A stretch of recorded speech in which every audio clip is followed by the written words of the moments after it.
السلام علیکم، welcome to JRY T V. Kashif ایک گاؤں کا غریب لڑکا تھا۔ عمر 18 سال تھی، بے انتہا شریف اور سادہ مزاج۔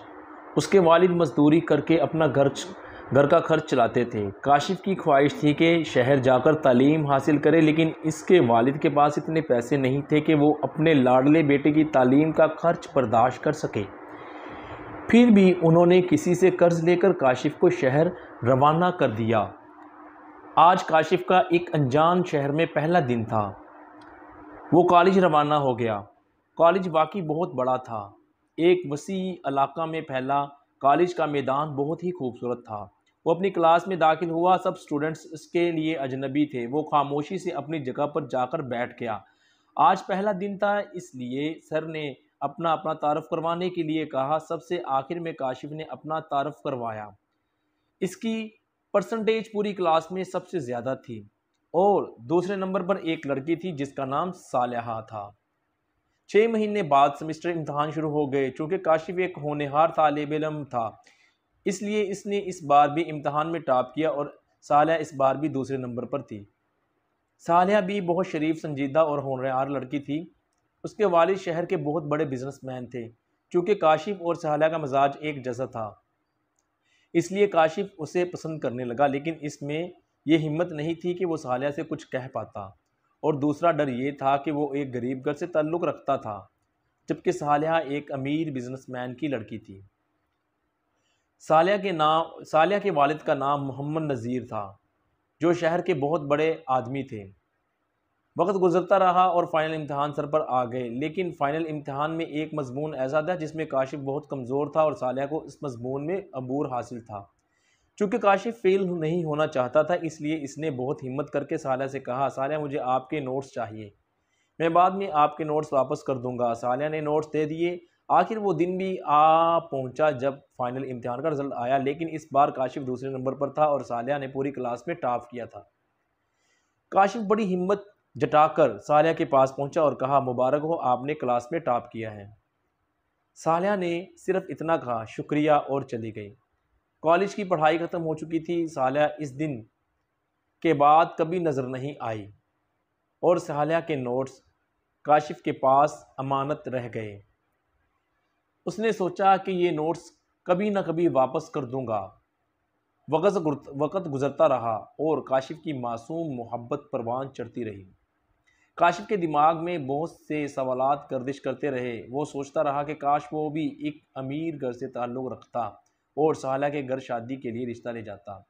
آخر اس نے طے کیا کہ وہ بھی ایک بڑا آدمی بنے گا۔ کاشف کو ایک اچھی کمپنی میں جاب مل گئی اور مسلسل محنت کی بدولت وہ 3 سال کے عرصے میں ہی اس کمپنی کے سب سے بڑے عہدے پر فائز ہو گیا۔ کاشف ایک بڑا آدمی بن چکا تھا۔ اس کا گھر جھونپڑے سے ایک عالیشان عمارت میں تبدیل ہو گیا۔ اس کے والدین نے اس سے کہا، بیٹا شادی کب کر رہے ہو؟ کاشف نے انہیں بتایا کہ اسے ایک لڑکی پسند ہے اور وہ اس لڑکی کے گھر رشتہ لے کر جانا چاہتا ہے۔ اس کے والدین بھی راضی ہو گئے، لیکن کاشف کے ذہن میں اچانک ایک خیال آیا کہ کہیں صالحہ کی شادی تو نہیں ہو گئی ہو۔ پھر وہ خود ہی اپنے دل کو تسلی دینے لگا اور سوچنے لگا کہ صالحہ تو بہت ہونہار لڑکی تھی، اس لیے ہو سکتا ہے کہ مزید تعلیم حاصل کر رہی ہوگی اور شاید اس کی شادی بھی نہ ہوئی ہو۔ اس نے سوچا کہ رشتہ لے جانے سے قبل تحقیق کی جائے کہ کہیں صالحہ کی شادی تو نہیں ہو گئی۔ وہ صالحہ کے گھر کی طرف روانہ ہوا۔ اس کا پورا سفر بہت بے چینی سے کٹا۔ صالحہ کے گھر کے قریب پہنچا تو دل کی دھڑکن تیز ہو گئی اور بے شمار خیالات اس کو پریشان کرنے لگے۔ اس نے پوری ہمت جٹائی اور باہر کے گیٹ پر دستک دی۔ چوکیدار نے دروازہ کھولا اور پوچھا، آپ کو کس سے ملنا ہے؟ کاشف نے کہا کہ مجھے محمد نذیر سر سے ملنا ہے۔ چوکیدار اسے اندر لے گیا۔ بہت خوبصورت گھر تھا۔ چوکیدار نے کہا، آپ اس کمرے میں انتظار کیجیے، سر تھوڑی دیر میں آئیں گے۔ تھوڑی دیر بعد محمد نذیر صاحب آ گئے اور مسکرا کر مصافحہ کیا اور پوچھا، کیا نام ہے بیٹا تمہارا؟ کاشف نے جواباً کہا، سر میرا نام کاشف ہے، میں اور آپ کی بیٹی صالحہ ایک دن ایک ہی کالج میں پڑھتے تھے۔ سالیہ کی نوٹس میرے پاس امانت رہ گئی تھی، آج لوٹانے آیا ہوں۔ اتنا سنتے ہی نذیر صاحب کی آنکھوں میں آنسو آ گئے اور انہوں نے کہا بیٹا تم نے بہت دیر کر دی آنے میں، سالیہ کا 2 سال پہلے ہی انتقال ہو چکا ہے۔ اتنا سنتے ہی کاشف کی آنکھیں ڈبڈبا گئیں، لیکن خود کو سنبھالا اور کہا سر یہ کیسے ہوا؟ نذیر صاحب نے کہا بیٹا سالیہ کو بلڈ کینسر تھا، ہم نے بہت کوشش کی لیکن اسے بچا نہیں پائے۔ سالیہ نے ایک خط دوا خانے سے لکھ کر دیا تھا اور کہا تھا کہ اگر کوئی کاشف آئے تو اسے دے دینا، وہ خط تمہارے لیے ہے اور ہم نے اسے کبھی کھول کر نہیں دیکھا۔ کاشف کی دھڑکن تیز ہو گئی۔ نذیر صاحب نے وہ خط لا کر کاشف کو دیا۔ کاشف نے کانپتے ہاتھوں سے خط لیا اور پوچھا سر سالیہ کی قبر کہاں ہے؟ نذیر صاحب نے بتایا کہ پاس کے قبرستان میں بڑے نیم کے درخت کے پاس سالیہ کی قبر ہے۔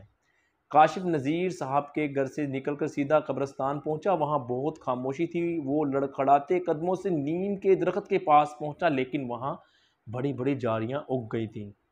اس نے ہاتھوں سے صاف کیا اور اچانک اس کی نگاہ ایک قبر پر پڑی جس پر لکھا تھا مرحومہ صالحہ ناز بنت محمد نذیر۔ کاشف کی روح کانپ گئی اور آنکھوں سے بے اختیار آنسوؤں کا سیلاب رواں ہو گیا۔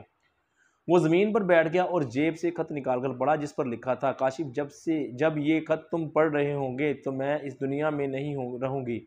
کاشف میں جانتی ہوں تم مجھ سے بہت محبت کرتے ہو، تم نے کبھی مجھ سے نہیں کہا لیکن یہ میرے دل نے محسوس کر لیا۔ سنو کاشف میں بھی تم سے بہت محبت کرتی ہوں لیکن میں مجبور ہوں، مجھے بلڈ کینسر ہے، میرے پاس زیادہ وقت نہیں۔ تمہاری خاموش اور معصوم محبت میرے ساتھ ہمیشہ رہے گی۔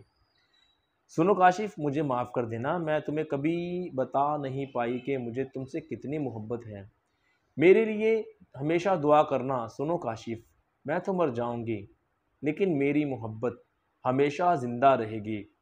محبت تو نہیں مرتی نا کاشف، محبت تو زندہ رہتی ہے۔ ہاں زندہ ہی رہتی ہے۔ کاشف اپنا خیال رکھنا، الوداع۔